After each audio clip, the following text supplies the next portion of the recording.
Picture a man standing at the edge of a small village 40,000 years ago. He owns nothing you would recognize as wealth. No coins, no land deed, no bank account, no portfolio. And yet when he walks through the camp, people lower their voices. They offer him the best seat by the fire. They bring him meat before anyone else has eaten. Children watch him the way children watch someone important, even before they understand why. He is rich. Everyone around him knows it instantly, without a single number changing hands. What did he actually have? This is the question that should stop you, because the answer is almost nothing like what makes someone rich today. And understanding the difference reveals something uncomfortable about why modern wealth so often fails to feel the way you expect it to feel. For the vast majority of human history, wealth was not a number. It was not stored in a vault or displayed in a bank app. It was something almost entirely invisible to anyone who did not understand the social code of the group, and yet completely undeniable to anyone who did. Understanding what that invisible currency actually was is the first step to understanding why your brain still responds to money the way it does, even in a world where the rules have completely changed. Here is where the story actually begins. Anthropologist Christopher Boehm spent decades studying egalitarian hunter-gatherer societies, and his research, published in his landmark work Hierarchy in the Forest, revealed something that completely upends the assumption that humans naturally organize themselves around material wealth. Boehm found that in the vast majority of foraging societies studied across multiple continents, there was an active, deliberate, and often fierce social mechanism designed to prevent any individual from accumulating disproportionate material wealth. He called this mechanism reverse dominance hierarchy. In plain terms, the group actively worked together to keep any one person from rising too far above everyone else. This was not laziness. This was not an absence of ambition. This was a sophisticated social technology, refined over hundreds of thousands of years, designed to solve a problem that modern economics still has not fully solved. What happens to a group when one member accumulates enough resources to threaten everyone else's survival? The answer in ancient human societies was almost always the same. The group used ridicule, gossip, exclusion, in extreme cases, banishment.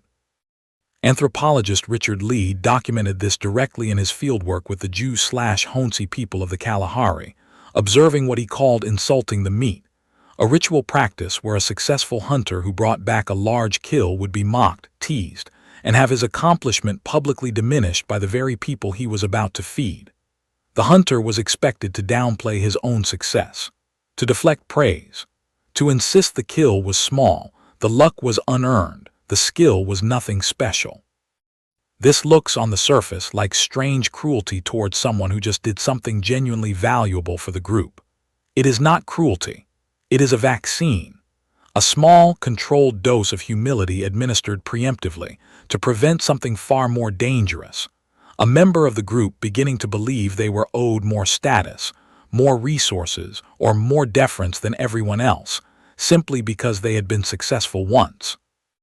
So if material accumulation was actively suppressed, what determined who actually held high status in these societies? What was the wealth that the man at the edge of the village actually possessed? The answer is generosity. Specifically, the capacity and willingness to give resources away as quickly and visibly as possible. Anthropologist Marshall Sahlins, whose work has shaped much of what we understand about prehistoric economics, described this inversion precisely.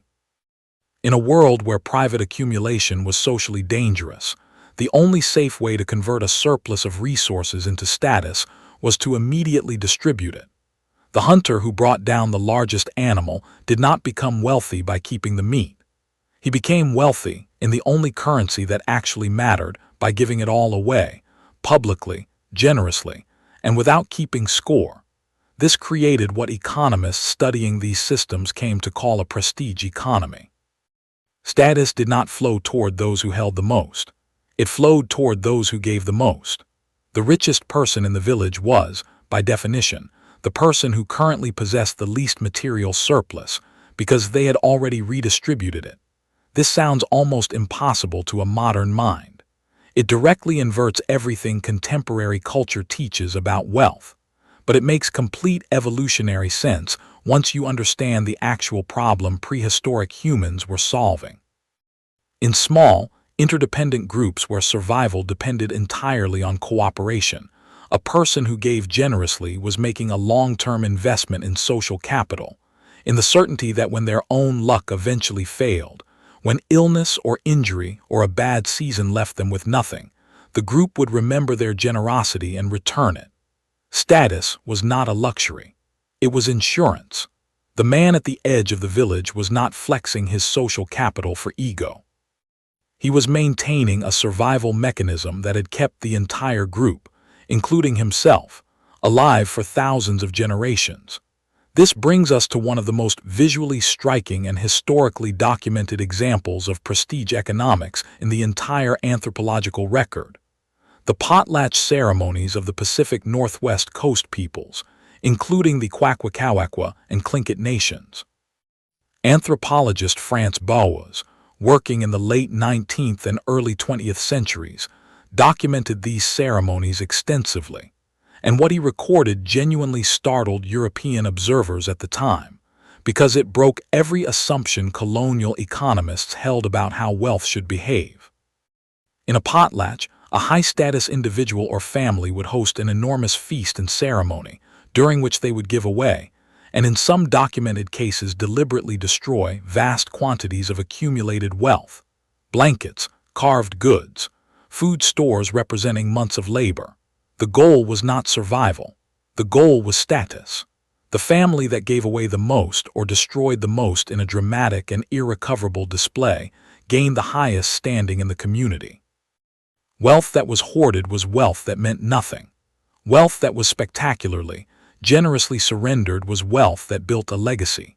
Colonial governments in Canada were so disturbed by this practice, so unable to reconcile it with their own economic worldview, that they made the potlatch illegal in 1884, a ban that remained in place for over 6 decades.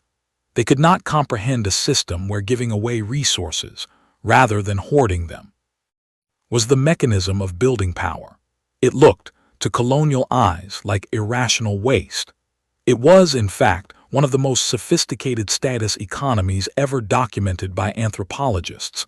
Now here is where this ancient architecture collides with your life today, in ways that are almost certainly shaping decisions you make without realizing it. Your brain did not evolve in the era of stock portfolios and savings accounts. It evolved across hundreds of thousands of years in small groups where status was earned through visible, public generosity, and where private accumulation triggered deep, automatic social suspicion, both from others toward you, and quite possibly within you toward yourself. This is almost certainly why a strange and well-documented psychological phenomenon exists. Many people who accumulate significant financial wealth report an unexpected and persistent discomfort around it. Not gratitude.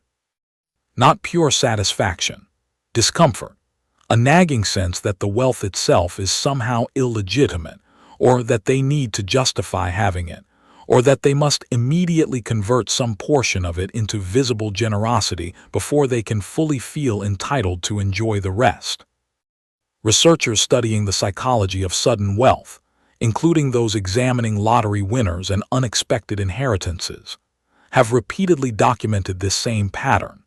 Significant financial gain frequently triggers guilt, anxiety, and an urge toward conspicuous redistribution that has little to do with rational financial planning, and everything to do with an ancient social alarm system, firing in a context it was never designed for.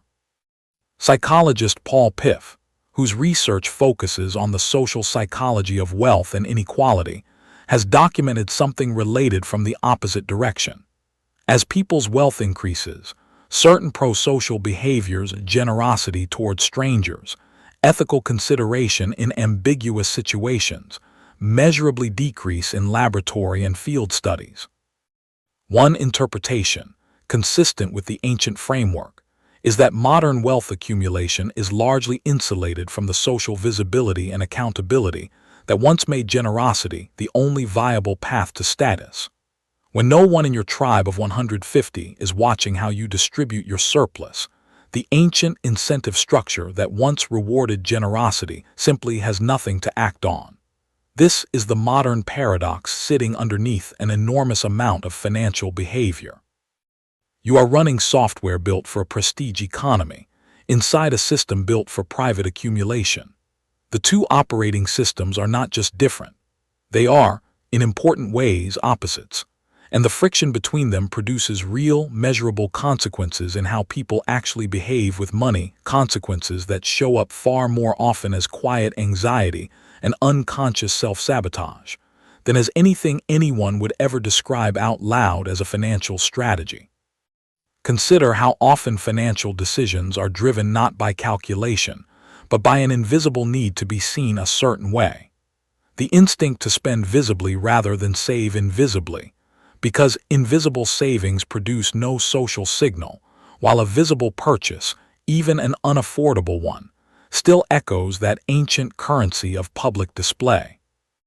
The discomfort some people feel simply having more than people around them, leading to under-earning, undercharging, or quietly sabotaging their own advancement, because some old pre-verbal part of the brain still associates getting too far ahead with the risk of the group turning against them. The opposite pattern also exists, a compulsive need to broadcast every gain, every achievement, every acquisition, not from arrogance but from a genuine, ancient anxiety that unannounced accumulation is somehow dangerous, illegitimate, or destined to attract suspicion. None of these are character flaws. They are the fingerprints of an extraordinarily old operating system trying to make sense of an environment it was never built for. So what do you actually do with this information? Understanding the ancient code does not erase it, but it does something almost as valuable. It gives you the ability to recognize, in real time, which financial decisions are being driven by genuine strategic thinking, and which ones are being driven by an instinct that is 40,000 years out of date. This is exactly the kind of pattern recognition the free financial bias checklist is designed to surface. 10 psychological traps that map directly onto the ancient instincts described in this video. The comparison trap, measuring your financial progress against the people around you and feeling either superior or behind because of it. The modern descendant of a status economy that once ran on constant, visible social measurement. The approval trap, making financial decisions based on what others will think rather than what actually serves your goals. The direct inheritance of a world where social approval was the only currency that mattered. The performance trap, making a purchase specifically because of how it will be perceived by others. The contemporary echo of a potlatch you are hosting without realizing it.